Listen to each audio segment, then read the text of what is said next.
में हम लोगों ने क्रॉप प्रोडक्शन एंड मैनेजमेंट जो कि क्लास 8 साइंस का फर्स्ट चैप्टर है, इसका 1.4 टॉपिक डिस्कस कर लिया था, जो कि हमने बहुत अच्छे से डिस्कस किया था। वो हमारा शायद एग्रीकल्चरल इम्प्लीमेंट्स के बाद हमारा सोइंग सीड था।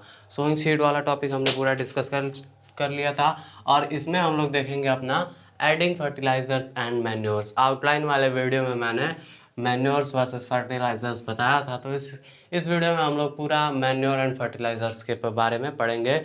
इस मैन्योर एंड फर्टिलाइजर्स के इसमें हम लोग पढ़ेंगे, एक एक्टिविटी परफॉर्म करेंगे, मैन्योर क्या होता है, फर्टिलाइज़र क्या होता है देखेंगे, मैन्योर और फर्टिलाइज़र्स के बीच में डिफरेंस देखेंगे, और कौन सा इसमें मैन्योर बेटर है हमारे क्रॉप के लिए या फिर फर्टिलाइज़र्स बेटर है हमारे क्रॉप के लिए, ये भी देखेंगे। उन दोनों की तुलना करेंगे। तो आइए इस वीडियो को स्टार्ट कर लेते हैं। तो हमारा पहले डिफाइन इसका देखते हैं, इसका डिफिनीशन क्या है, परिभाषा क्या है। तो देख, the substances which are added to the soil in the form of nutrients for the healthy growth of plants are called manure and fertilizers. जो हमारे पदार्थ होते हैं, द सब्सटेंसेस, वे पदार्थ जो हमारे सॉइल में ऐड किए जाते हैं, किसके, न्यूट्रिएंट्स मीन्स पोषक के रूप में। न्यूट्रिएंट्स को हिंदी में पोषक बोलते हैं। जो पदार्थ पोषक के रूप में हमारे सॉइल में ऐड किए जाते हैं, क्यों, for the healthy growth of plants, अपने प्लांट्स के हेल्दी ग्रोथ के लिए, हमारे प्लांट्स स्वस्थ रूप से ग्रो हो, इसलिए हम लोग अपना ये सब्सटेंस एक मिलाते हैं। और उन्हीं सब्सटेंस को अगर एक टर्म में कहा जाए तो ये फर्टिलाइजर्स होते हैं या फिर मैन्योर्स होते हैं। मैन्योर का हिंदी होता है हमारा खाद, ओके, एंड फर्टिलाइजर्स का अगर देखें तो हिंदी होता है हमारा उर्वरक। ओके, फर्टिलाइजर्स का हिंदी उर्वरक हो गया, मैन्योर का हिंदी खाद हो गया। फर्टिलाइजर्स के स्पेलिंग में ये हमारा जेड जो है, जेड याद रखिएगा, एस नहीं होता है, ये जेड होता है। अब ये फर्टिलाइजर्स हमने देख लिया, इसका डेफिनेशन तो देख लिया। अब आगे देखते हैं। देखिए, जो सॉइल होता है वो क्या करता है, हमारे पौधों को न्यूट्रिएंट्स प्रदान करता है, मीन्स मिनरल्स न्यूट्रिएंट प्रदान करता है। जो हमारे खनिज पदार्थ होते हैं वह हमारे पौधों को प्रदान करता है। अब सॉइल कैसे प्रदान करेगा, अगर सॉइल के पास उसका खुद का ओन न्यूट्रिएंट्स होगा तो वो हमारे प्लांट को प्रदान कर पाएगा। अगर उसके पास नहीं होगा तो वो कैसे करेगा। तो इसीलिए हम लोग इसमें मिलाते हैं क्या, ये न्यूट्रिएंट्स के रूप में मैन्योर एंड फर्टिलाइजर्स अपने बेटर क्रॉप के लिए। अब इसमें हम लोग देखते हैं कि मैन्योरिंग क्या होता है। मैन्योरिंग एक प्रोसेस है। इस प्रोसेस को हम लोग जानते हैं, इसके बारे में स्टडी करते हैं। In certain areas farmers grow crop after crop in the same field. कुछ एरिया में क्या होता है, एक फार्मर क्या करता है, अपना लगातार क्रॉप को ग्रो करता है। एक क्रॉप बोएगा, फिर अगले सीजन में दूसरा क्रॉप बोएगा, और उसी फील्ड में, जो हमारा ये सेम फील्ड में, अलग अलग नहीं, एक ही फील्ड में ये लगातार बोता रहेगा। आप किसी से लगातार काम करवाइए, एक दिन वो क्या होगा, मर जाएगा। उसे कुछ हमें न्यूट्रिएंट्स भी देना पड़ेगा, खाना पानी देना पड़ेगा, रेस्ट के लिए देना पड़ेगा, तो ही तो वो आराम कर पाएगा। ओके, और अगर मशीन भी देखा जाए एक मशीन की तरह, तो मशीन को अगर डीजल पानी नहीं दिया जाए तो वो मशीन भी रुक जाएगी, काम नहीं करेगी। तो इसी तरह ये हमारा जो फील्ड है ये भी एक मशीन की तरह है। जब इसे ये करते करते बार बार क्रॉप बोते बोते हमारा क्या होता है, ये अपना खो देता है, वो क्या बोलते हैं, ये अपनी फर्टिलिटी खो देता है, जो उर्वरकता होती है इसकी खत्म हो जाती है। तो इसलिए हम लोग क्या करते हैं, मैन्योर एंड फर्टिलाइजर्स मिला लेते हैं। The field is never left uncultivated और फैलो, मीन्स जो हमारा फील्ड होता है वो कभी हमारा अनकल्टिवेटेड मीन्स बिना बोए नहीं छोड़ा जाता है, और परती नहीं छोड़ा जाता है। फैलो का मतलब परती हो सकता है। Continuous cultivation of crops makes the soil poor in nutrients.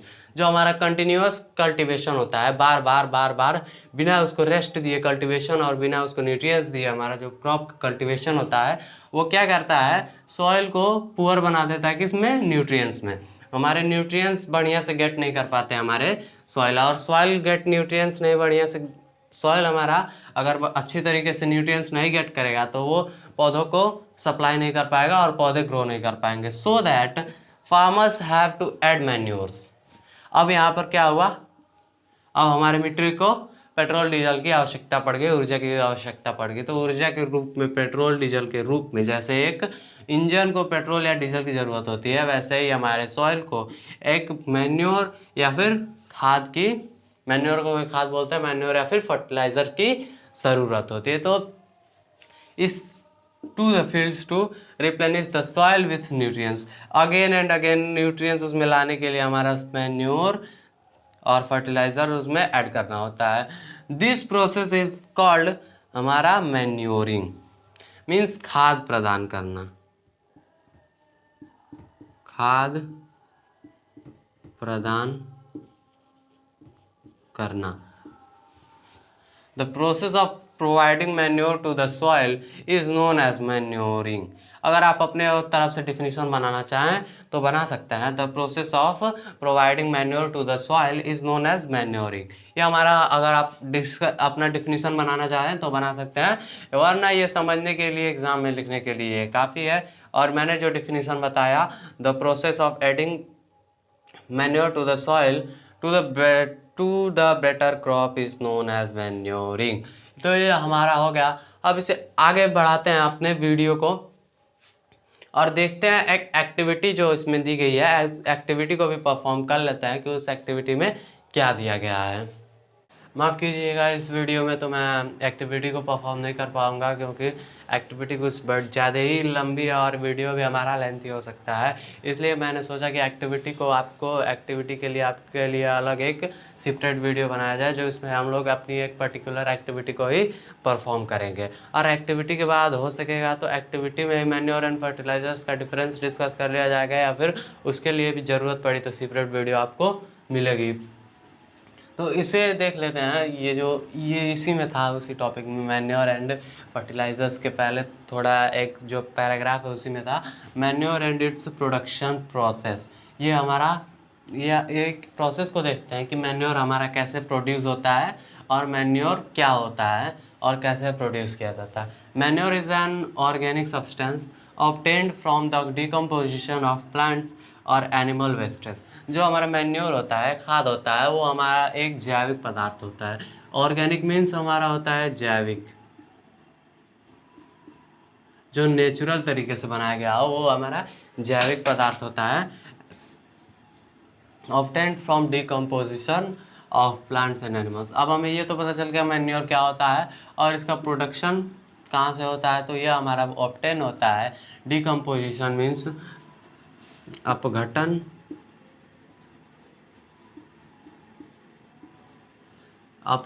Decomposition means Hindi में अपघटन होता है, और उसका अपघटन of plants, decomposition of plants और एनिमल वेस्ट। जो हमारे प्लांट्स और एनिमल्स के वेस्ट होते हैं, अपशिष्ट होते हैं, उनके डिकम्पोजिशन से हमारा क्या होता है, मैन्योर बनता है। और मैन्योर हमारा एक ऑर्गेनिक सब्सटेंस होता है, एंड जो फर्टिलाइज़र होता है वो हमारा इनऑर्गेनिक होता है। इसे मैन्योर को याद रखिएगा, organic and its fertilizers inorganic. Okay, ये इससे याद रख सकते हैं कि बड़े के लिए हमारा बड़ा यूज़ होगा और छोटे के लिए छोटा यूज़ होगा। मैन्योर छोटा है तो ऑर्गेनिक भी छोटे के स्पेलिंग है, और फर्टिलाइजर्स की स्पेलिंग लेंथी है तो और इनऑर्गेनिक की स्पेलिंग भी लेंथी है। इससे आप लोग याद कर सकते हैं। अब इसका प्रोसेस देखते हैं कि क्या प्रोसेस है जिससे हमारे पास मैन्योर आता है। Farmers dump the plant and animal waste in a pit at open places and allow it to decompose। जो हमारे फार्मर्स होते हैं वो क्या करते हैं, जो प्लांट्स और एनिमल्स के वेस्टेज होते हैं वो एक पिट में रखते हैं और उन्हें डिकम्पोज होने के लिए छोड़ देते हैं, अपघटित होने के लिए छोड़ दिया जाता है। The decomposition is caused by some microbes.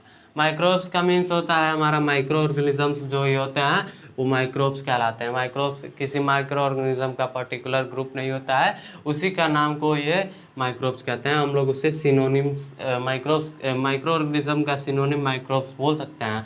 तो माइक्रोब्स के द्वारा हमारा डिकम्पोजिशन होता है, जो हमारे सूक्ष्म जीव होते हैं उनके द्वारा डिकम्पोजिशन होता है किसका, प्लांट्स एंड एनिमल वेस्टेज का, जो प्लांट्स और एनिमल के अपशिष्ट होते हैं। The decomposed matter is used as organic manure. जो हमारा डिकम्पोज मैटर होता है, अपघटित पदार्थ होता है, वो कैसे यूज़ होता है? ऑर्गेनिक मैन्योर मीन्स जैविक खाद के रूप में हमारा ये यूज़ हो जाता है। You have already learn about vermi composting. ये वर्मिंग कंपोस्टिंग क्या है? इन क्लास सिक्स में आपने पढ़ा होगा।